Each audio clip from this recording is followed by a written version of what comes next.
How I want to start is by showing you children's art. I want to show you drawings that kids have done that kind of depict some of the challenges they face in their lives on a daily basis. And I'm here to tell you that artwork is a really powerful therapeutic tool to use with people of all ages, especially with children. Because what my experience has been, often children can draw what they initially can't say. They'll draw it. And the amazing thing is that when they draw it, if they're willing to share it, and they get to decide. They get to decide. You know, I learned something some years ago that has really served me well. That when I worked with kids or teenagers or adults or family members, I have a rule in programs called the right to pass. If you don't want to answer a question, if you don't want to do an activity, if you just want to sit there, that's okay. You can pass. You can pass. And I'll tell you that sometimes in my staff, people that work with me say, yeah, but he didn't say very much today. Or she didn't participate much. That's okay.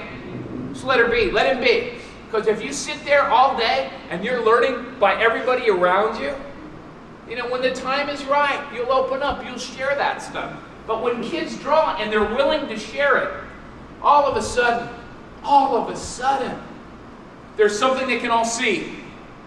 And other boys and girls can look at it, make comments about it, identify with it, have feelings, ask questions, and it brings us together. It makes a connection. And that's the most important part. You know, for people that have alcoholism or drug addiction, it's a disease of isolation. You know, it's a soul sickness, it's a spiritual wound. And we get better in community. We need community in order to do that. And boys and girls need that same sense of community. And so, let me just frame this. Let me say two things about it. We'll get right into the picture. Let me say it now because it's blinking in my head. And if I don't say it now, it's not going to stop blinking. And that is, you can use this same activity with grown-ups. But there's one thing you need to do. Have them draw with their non-dominant hand. So if they're right-handed, have them draw with their left hand. If they're left-handed like me, have them draw with their right hand. Because what that does for grown-ups, it changes over to the other side of the brain that's more about emotion, that's more about feelings, and less about being rational. So that's a one key thing to do, and boy, it works. It works. And so, in a program, to give you a context, I've worked all day long for 6 hours with little boys and girls. And we've worked, but you know what else we've done? We've also played. We've also just interacted. You know, if I were to make a criticism about most children's programs that I visited in all parts of the world, we don't spend enough time playing and letting children be children. Oh, we better teach them more. You know, I don't know about you, but I can go to a workshop and, you know, it doesn't take long. I'm filled to the top. No more, please. Enough. Stop. Gotta play. Gotta just interact. Just have fun with each other. You know, about hanging out. So 6 hours into a program, the instruction, one sentence. I work with little kids. Keep it simple. One sentence. How has addiction hurt your family? Draw a picture. How has addiction hurt your family?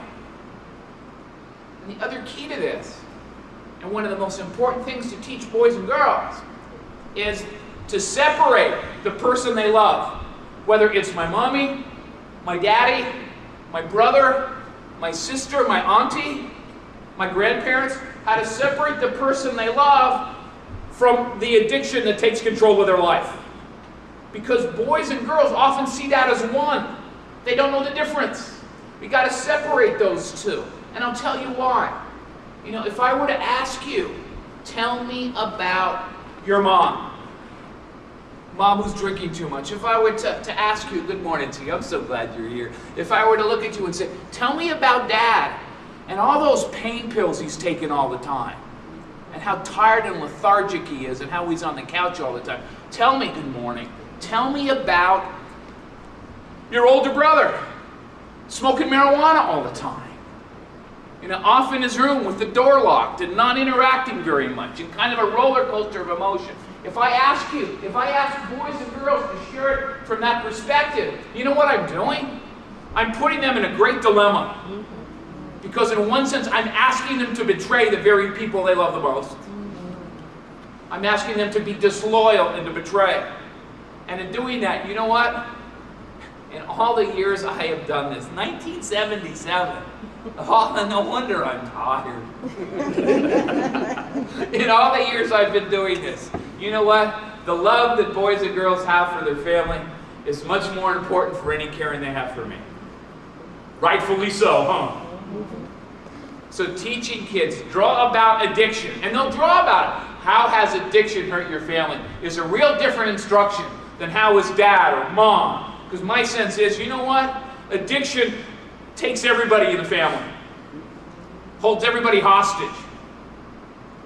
You know, addiction that consumes and envelops the very person that I love. Addiction that creates havoc and inconsistency and unpredictability where boys and girls never know what's going to happen next.